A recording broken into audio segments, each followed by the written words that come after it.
young New Zealanders. I call Richard Prosser.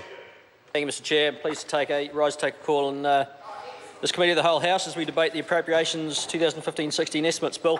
Mr Chair, before I start berating the government and the minister, I'd like to just take the opportunity to hand out a bit of a bouquet along with the brickbats, and I want to say a word in support of the PGP scheme, Mr Chair. It's something that it's a bit of an anomaly. I really can't understand why colleagues on this side of the House are so opposed to the PGP scheme. It is pure socialism. It's absolutely wonderful venture capital from a government into the primary sector. There is certainly more that can be done with it, and over time I have no doubt that there will be more that is done with it, and PGP will be extended to other schemes. But notwithstanding Mr Nash's passion, I don't accept that criticism of PGP. I think we have barely scratched the surface of what we can do with it. But I do want to pick up on a couple of areas, Mr Chairman, a couple of line items in the estimates. The first is in the multi-category section of the appropriations for primary industries and food safety. And it's the appropriation allocated to border and domestic biosecurity risk management. And that stands at just under $179 million, Mr Chairman. And as we saw, as we examined through the Border Processing Arrivals and Departures Bill, which was one of the enabling pieces of legislation for the appropriations for the primary sector for this budget, we discovered through that process that amount includes the revenue forecast to be collected from international passengers arriving in New Zealand on airlines and cruise ships. And I say forecast, Mr Chairman, because it will take a while for the levy to be designed, and a while longer for it to be instituted, and then a while after that for the money to start coming in. And then over a period of time, that money from the levy will replace the funding which is currently allocated to biosecurity from general taxation. And we know this because the Minister very slowly and grudgingly admitted, quite tortuously over a period of some time, through gritted teeth, he finally admitted that this new levy was not actually going to amount to any increase in funding for biosecurity, but in fact is only ever going to be a replacement for the current funding arrangements. So this appropriation is not actually doing any favours for biosecurity, Mr Chairman. We're not going to see a return to 100% screening of all incoming passengers. We're not going to see the implementation of 100% screening of incoming mail and freight. And we're not going to see an improvement on the present rate of about 25% as far as the inspection of shipping containers is concerned. So we're not going to see an increase in resourcing for border security officers so the green lane can be done away with. And in fact, this government is increasing the number of smart gate entry points rather than reducing them.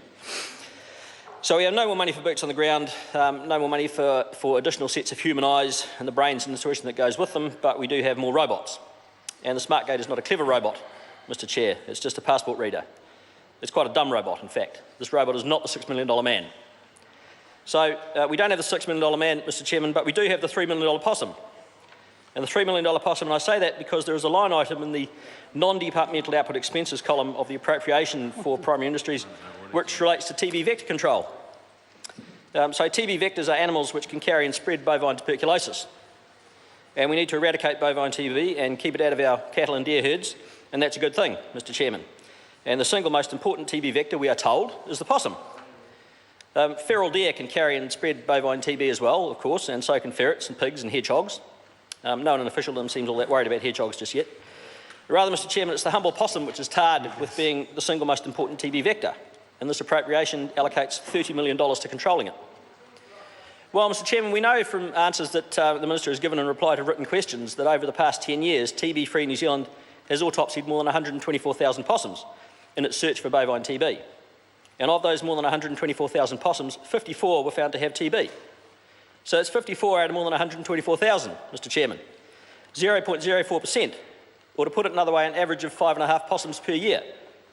So going by the averages of the last 10 years, Mr Chairman, we can reasonably expect that this year there might be another 5 or maybe 6 possums out there with TB. And they're not the only vector. As I mentioned, TB-free have autopsied a number of feral deer as well. Since 2007, they have autopsied a total of 1,751 deer and found that 34 of them had TB.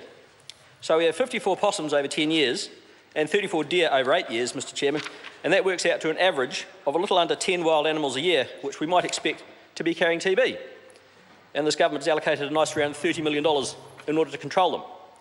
$3 million per animal, Mr Chairman. We can't have a shipping container as expected, but we can go chasing the $3 million possum.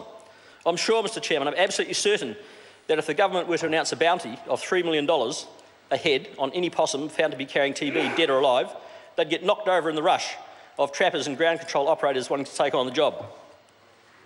Instead, we're going to carpet bomb thousands of hectares of bush with Airdrop 1080 and kill thousands of native birds and insects and pollinators and lizards and snails because TD kills everything. And I call the Honourable Joe Goodhue. Thank you, Mr. Chair. Well, it's